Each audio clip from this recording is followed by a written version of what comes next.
E aí pessoal, Daniel Pai, consultor de segurança, sejam bem-vindos ao canal Teoria Geral de Segurança para mais uma pílula de direito de segurança. Eu vou comentar aqui uma notícia que eu vi no acordo coletivo pode diminuir jornada sem redução de salário, aprova Comissão de Assuntos Sociais, né, do Senado. Essa é a notícia de ontem, né? A Comissão de Assuntos Sociais aprovou nessa terça-feira, no projeto, né, que inclui na CLT, decreto 5.452, né, de 1953, que é uma grandíssima coxa de retalhos, a possibilidade de redução da hora trabalhada diária e semanal sem redução da remuneração, desde que seja feita mediante acordo ou convenção coletiva. Aí, quem aprovou? PT, PDT, né? E a proposta seguirá para a Câmara dos Deputados. Vamos lá. O que está sendo proposto? Hoje a jornada de trabalho, né? Ela tem 44 horas, se não estou enganado, semanais, né? E eles querem reduzir para um mínimo de 30 horas semanais, né? Ou seja, até 30 horas semanais, né? Sem ter redução, né, no salário mínimo. Da onde que eles tiraram essa ideia? Bom, como aqui no Brasil nada se cria, tudo se copia, né? Eles tiraram da legislação, né, que está sendo adotada na Europa, né? Que muitos países eles estão começando a adotar uma semana com 4 dias de trabalho, basicamente, né? Então não seriam 5 dias de 6 horas por dia, né? Dia de semana mais o sábado, mas reduziria para 4 dias de semana. Então a pessoa trabalha 4 dias e folga 3 dias, né? Sexta, sábado e domingo não trabalharia, basicamente. Então, e como é que tem sido isso como é que tem funcionado isso na União Europeia? Né? Que a gente tem aqui a média da União Europeia com 36,4 horas de trabalho durante a semana, né? Então seria 6 horas por dia durante 5 dias, basicamente, né? Perdão, 6 horas 7 horas e meia, mais ou menos, por 5 dias a semana. E eu vou colocar alguns assim, países que são é, extremos, né? A França, ela adotou em 2000, né, essa redução da carga horária de trabalho, né? E isso daqui são os resultados que eles tiveram, né? Depois, 5 anos antes, 5 anos depois, para mostrar, né? Que a porcentagem, por exemplo, né? De horas de trabalho caiu, né? Aqui, quantas horas foram trabalhadas por funcionário, né? Aqui a gente tem o efeito, né? Perdão. The effect of reducing the working time on employment. Isso daqui é a taxa de desemprego, tá? Então houve realmente uma ligeira queda, né, na taxa de desemprego na França, né, até 5 anos depois do ano da reforma. E custo por hora trabalhada, no caso, né? Então, quanto o assalariado ele recebe por hora trabalhada, percebe que teve uma ligeiro aumento depois da reforma, né? A gente tem alguns outros dados aqui. E o que eu queria trazer para vocês? Por que é temerário trazer essa ideia para o Brasil sem ter as devidas adaptações? Porque aqui é o ano de 2000, né?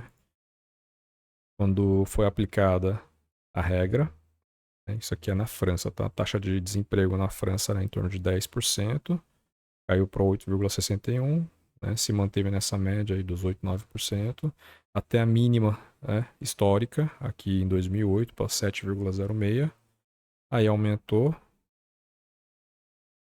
e tem tido uma queda, né, depois, né, naturalmente aqui. Então, mas ele não diminuiu mais do que essa média, essa mínima histórica em 2008, tá? Hoje, em 2022, que são os últimos números, né? 7,45% de, de taxa de desemprego, tá? Voltando para a primeira tabela aqui, tá? A gente tem então a média da Europa, a França que está logo aqui, então tá na média da Europa.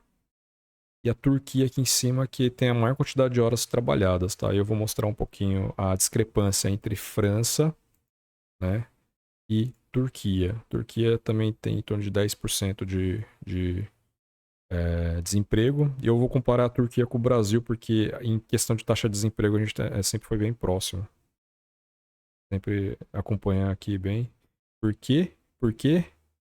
Porque Turquia tem.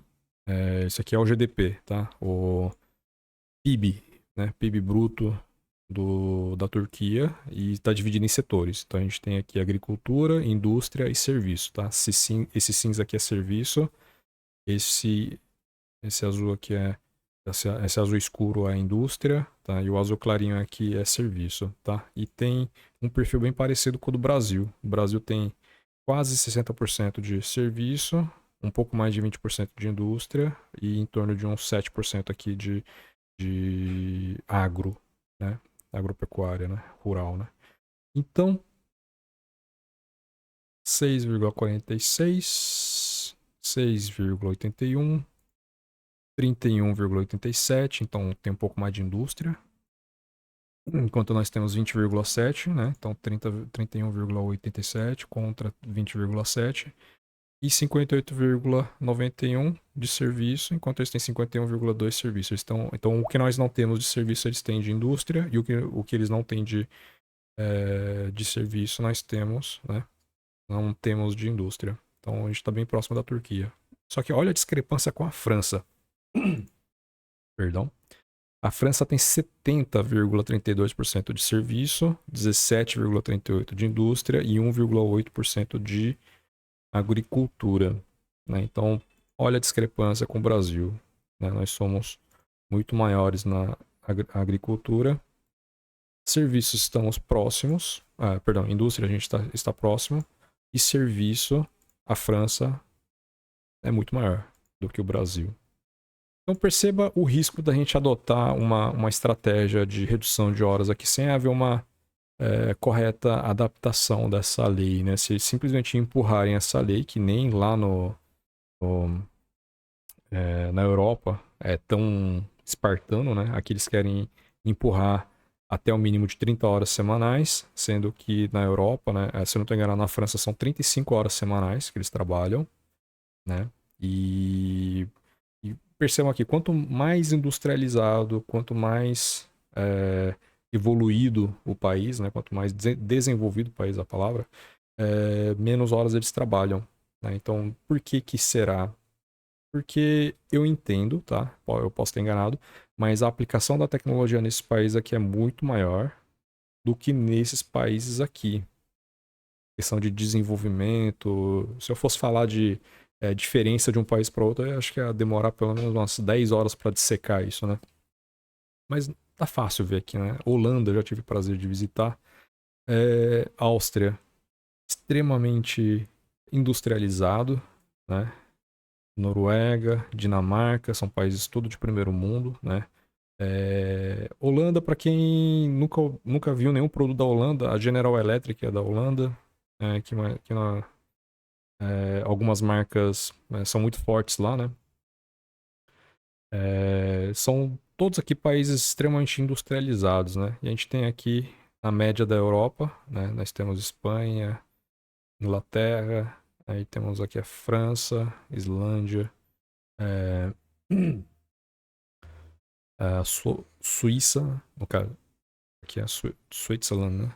Switzerland é Suécia ou é Suíça? Tô na dúvida agora. Mas enfim, um desses dois aí. Irlanda, França, Sweden é Suécia, Switzerland é Suíça, né? Isso.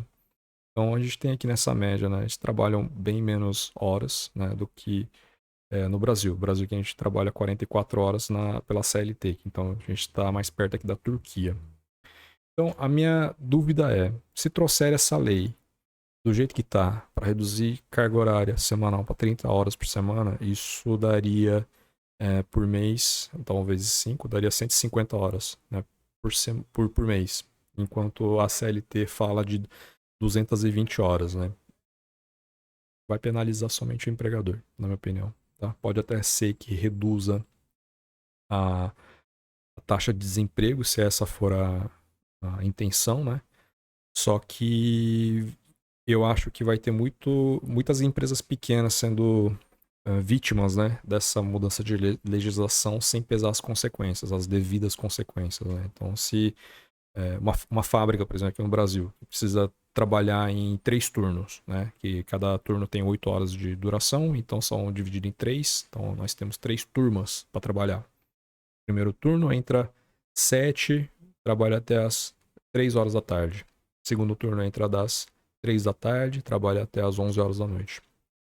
E o terceiro turno entra às 11 horas até às 7 horas da manhã novamente e vai girando 24 horas a fábrica como deve, né, para otimizar o uso das máquinas, né, que é o investimento mais caro que nós temos na fábrica seriam as máquinas.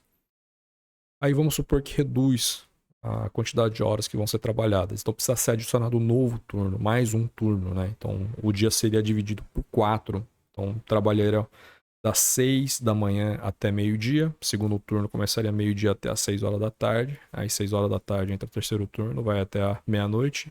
E da meia-noite até as 6 horas da manhã trabalha o quarto turno. Né? Então, o que mudou aí? As máquinas continuam trabalhando a mesma coisa, produzindo exatamente a mesma coisa. Só que o que aumentou é que a cada 3 funcionários teve que ser adicionado um quarto funcionário. Aí ficou, então, 4 pessoas para fazer o trabalho de 3. A quem beneficia essa situação, né? Alguns que estão desempregados e tal, tá, mas a custo de quem? Quem é que paga essa conta? É o empregador, infelizmente, né? Se a gente for ver na questão da indústria, né? Na questão de serviço, eu acredito que a França não tenha sofrido tanto na redução da carga horária semanal, justamente porque no serviço tem muito tempo ocioso, né? Para quem é da área de serviço vai saber exatamente o que eu estou falando, porque a cada hora trabalhada você tem lá 15, 20 minutos ali que você realmente fica desocupado, né? Então, se você trabalha lá durante 10 horas no dia, então durante umas 2 horas e meia, quase 3 horas, é um tempo bem desperdiçado, né? Então, poderia ser enxugado. E nesse sentido faz muito sentido a gente reduzir horas de trabalho, né? Justamente para enxugar os excessos, mas você forçar a indústria, por exemplo, né, a contratar uma quarta pessoa para fazer o trabalho de 3 é bem complicado. Acho que pode acabar virando tiro no pé, né? Simplesmente você forçar as indústrias a contratar uma quarta pessoa para fazer o trabalho, né? Pode ser que a eficiência dessas empresas caia bastante, né? Enfim, vai ter que pagar mais encargos sociais, vai ter que pagar alimentação, transporte, né? Vestuário, uniforme, no caso. E vai ter que ter espaço físico para esse pessoal guardar mais suas pertences, então armários, enfim. Então, toda a questão da utility, né, que a pessoa vai ter que utilizar dentro da fábrica. É mais limpeza, é mais, enfim, tudo, né? Então a empresa vai ter um desperdício muito maior. Então, compara 2 fábricas que nós temos aqui, uma aqui no Brasil e outra lá na Ásia, né, no Vietnã, por exemplo. Aí lá no Vietnã eles trabalham com 3 funcionários. Aqui no Brasil a gente precisa de 4 para fazer exatamente o mesmo trabalho. Quem é que tá ganhando? Quem é que tá perdendo? Né? Então fica muito claro essa conta. Então a gente vai precisar carregar muito mais encargos, impostos e vai cair a eficiência, na minha opinião. Tá? Se a gente fosse uma sociedade baseada somente em serviços, talvez não fosse um problema tão grande. Mas como o Brasil agora está se industrializando forte, isso vai gerar um problema sério. Sem falar do agro, né? Porque se no agro a gente precisa de, vamos supor, 3 pessoas para fazer um serviço, a gente vai ter que contratar uma quarta pessoa, porque eles vão ter que trabalhar menos horas, então isso vai ser um problema sério, né? Vai produzir menos, vai gastar mais, então o lucro vai ficar menor também. E é um convite, né, para que o empreendedor ele deixe de empreender, eu acredito. Então são as coisas aí que a gente vê, essas cargas tributárias aí que acabam quebrando aí os pequenos empresários, infelizmente, né? Então, bom, vamos ver. Ainda vai para a Câmara dos Deputados para passar essa lei. E tendo uma notícia, sei lá, atualizando, eu coloco aqui no vídeo, em vídeo também no canal, beleza? Bom, meu nome é Daniel Parque, consultor de segurança. Espero que vocês tenham gostado do episódio de hoje. E até a próxima. Valeu.